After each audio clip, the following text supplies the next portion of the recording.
Yo yo yo yo yo yo yo! I'm Off, and this is a duck's guide to farming the Christmas Loot Goblin in the Division 2.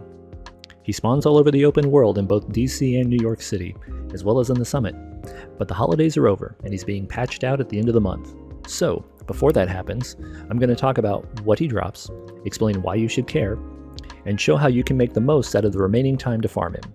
If you're just looking for specific information about the where or why of this farm, feel free to use the chapters to skip straight to it. Lego. Santa, as I've taken to calling him, drops 5 items every time you kill him. Sometimes he drops them on death, and other times he'll drop them while trying to flee from you after taking damage. One of these items will always be one of 3 named event items exclusive to his drop pool, the stats of which I've put on the screen. From left to right, these are the O Carol, a bolt-action marksman rifle with boosted headshot damage, the Sleigher, a Tommy gun SMG that shoots slow-moving snowball projectiles and can apply confusion on headshot once every 20 seconds, and the Shoutout mask, an Armor Core Gilligard mask with only 1 attribute but 2 mod slots. O Carol is a serviceable marksman rifle with an incredible holiday skin. It's equipped with the standard 12x scope, providing 35% additional headshot damage at the cost of 10% reload speed, and cannot be modified in any way. It has the same boosted 137% headshot damage core attribute the White Death named marksman rifle sports instead of the default max of 111%. But for most folks, it's going to be a collector's item and nothing more. Additionally, if you're a newer player like me who hasn't finished your recalibration library, with a little luck you might catch a couple max marksman rifle attributes to file away during your farm. The Sleigher is, in my opinion, a straight potato of an SMG. Like with O Carol, newer players may get some attributes for the recalibration library while farming, but trying to use this weapon in actual gameplay is basically a self-nerf. The DPS is abysmal, not just for an SMG, but in general. And the snowball projectiles it fires fly both slowly and with a heavy arc, making it challenging to hit anything but the stillest of targets, never mind hitting them in the head to proc its unique talent. Coupled with the long 20-second cooldown on said talent to confuse a single target on a headshot, and you end up with another beautiful looking model and not much else. I've been experimenting with using it in close quarters as an offhand for a capacitor skill build specifically to CC the occasional aggressing enemy, and it's been lackluster at best. It also can't apply the confusion through destructible armor, further limiting its already negligible viability. While the 2 weapons he drops are essentially neat looking collectibles with limited, if any, use cases, the Shoutout mask is legit and serves as my primary motivation for farming Santa before he's gone.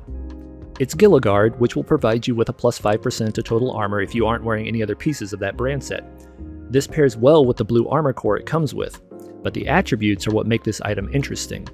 Or should I say, attribute. Unlike other high-end masks that have 2 attributes, Shoutout only has 1. However, instead of having only 1 mod slot like other masks, Shoutout has 2.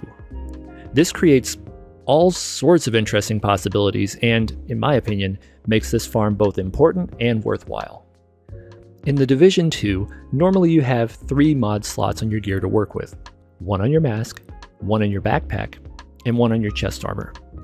Gear mods are essentially hot swappable attributes that share the same roll range if the stat is available on both gear and gear mods. But some attributes will only spawn either on gear or on a gear mod. The gear exclusive attributes are weapon handling, armor regeneration, hazard protection, health, explosive resistance, skill damage, and status effects. This means that by wearing the Shoutout mask, you're giving up the possibility of having 2 of these attributes in your mask slot at the same time. You couldn't get both armor regeneration and explosive resistance, for example. That said, you are gaining a 4th mod slot, meaning you could run an additional mod exclusive attribute. The mod exclusive attributes are protection from elites, armor on kill, one of the status effect resistances, pulse resistance, and incoming repairs. You could also get an additional attribute that is available on both. For example, a crit build using a normal mask might have critical hit chance and critical hit damage as its attributes, and an additional critical hit damage from its mod slot. But say you don't need that 6% critical hit chance as an attribute because you're already at or approaching the 60% critical hit chance cap. With Shoutout, you could run 2 critical hit damage mods on a version that spawned with critical hit damage. and if it spawned with a good critical hit damage attribute, you have the option of changing your core attribute from armor to weapon damage. This sort of flexibility in gearing is why I'm planning to farm Santa like a madman until he's gone.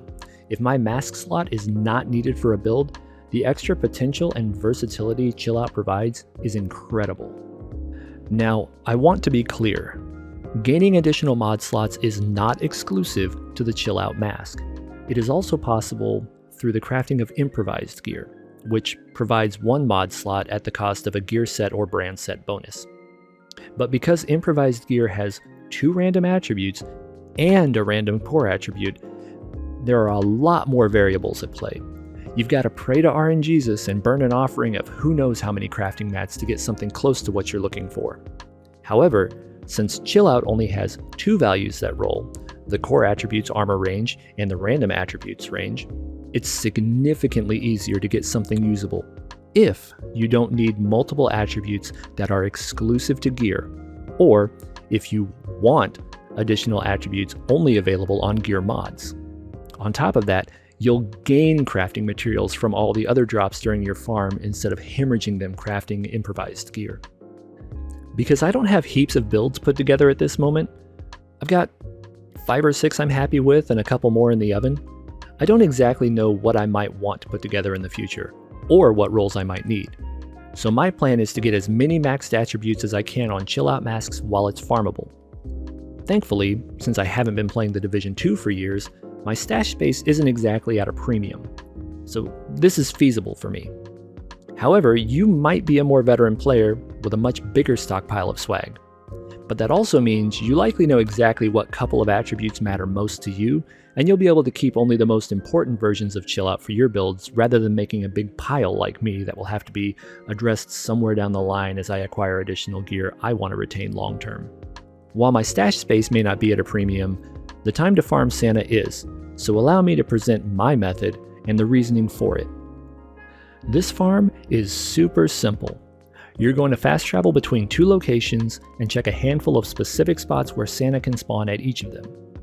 Once you find and kill him, you're going to grab what you want, break down the trash, log out, rinse, and repeat.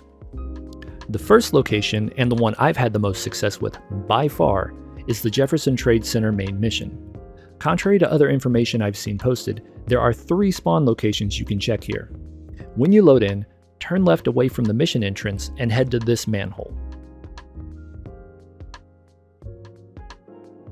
If he's not there, you're going to turn left again and head north towards a second manhole.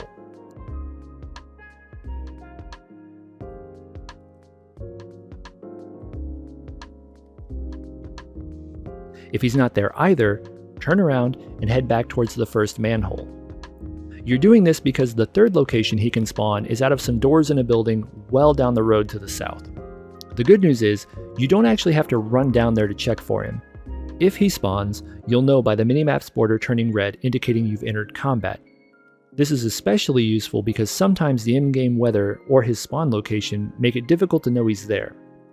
When I'm farming, I'm basically staring at the minimap and occasionally glancing back to check where I'm going rather than vice versa. From my experience, he can spawn down the road at 2 different times, right as you load into the zone,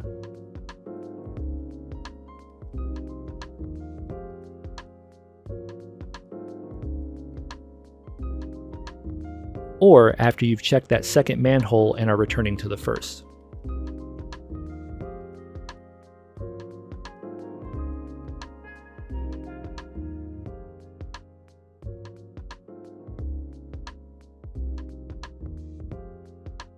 He also likes to spawn behind me at one of the manholes after I've turned my back, which lends further credence to keeping an eye on the minimap and an ear out for the manhole sound, his bag making its distinctive noise, or him trash talking you ahead of getting straight bodied. More often than not, he'll spawn somewhere here at the Jefferson Trade Center, but when he doesn't, the other spot I like to check is the Capitol Building main mission. When you load in, turn right and hop the barricade and fence to get on the path. He can spawn out of the manhole in front of you.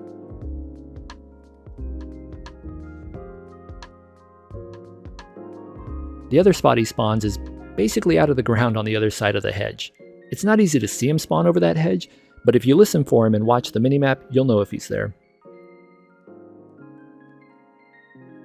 Unlike the Jefferson Trade Center, these spawns haven't ever been delayed for me, so once I've loaded in, walked over the manhole, and rounded the hedge corner, I immediately travel back to the Jefferson Trade Center.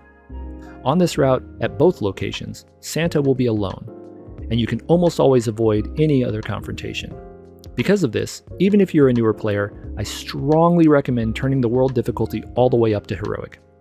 This will improve the quality of his drops, and as a single enemy with a pistol, he's quite manageable to solo. If you're concerned about survivability, using a drone and/or turret will help take the aggro off of you a bit and provide some additional damage, even if you don't have skill tiers. You could also use the decoy skill if you prefer. Lastly, because there are so many more spawn possibilities at the Jefferson Trade Center compared to the Capitol building, even if I down him at the Capitol building and log out, when I log back in, I go straight back to the Jefferson Trade Center. My journey to develop this guide began after I saw a video by the Gaming Brigade earlier this week talking about the significance of the Chill Out mask. Without that video, I likely would have missed out on this wonderful piece of gear, so shout out to him. He had some recommendations on where to go and look, and there were some additional thoughts shared in the comments on that video, as well as other places around the internet. But I ran into two issues. The first was the DZ South entrance being among the top recommended places to farm for the Chill Out mask. Sadly, I'm part of a group of newer players that cannot complete some number of the DZ quests to gain access to those areas. That's a whole nother can of worms. That rendered that location off limits to me because I can't fast travel to it. Secondly, there were so many disagreements about what areas did and didn't work, as well as incomplete, not at all specific information about where in those areas to check. Even within the Gaming Brigade's video, there was no mention of the spawn location down the street at the Jefferson Trade Center I discovered, or how to check it. Resultingly, I knew I'd have to experiment and find a solution that worked for me. So here it is, the fruits of my labor. I hope it was helpful. If you have any comments or questions, feel free to post them below or swing by the Stratsco Discord server. I'll drop a link in the video description, and hit me up there. Take it easy, y'all.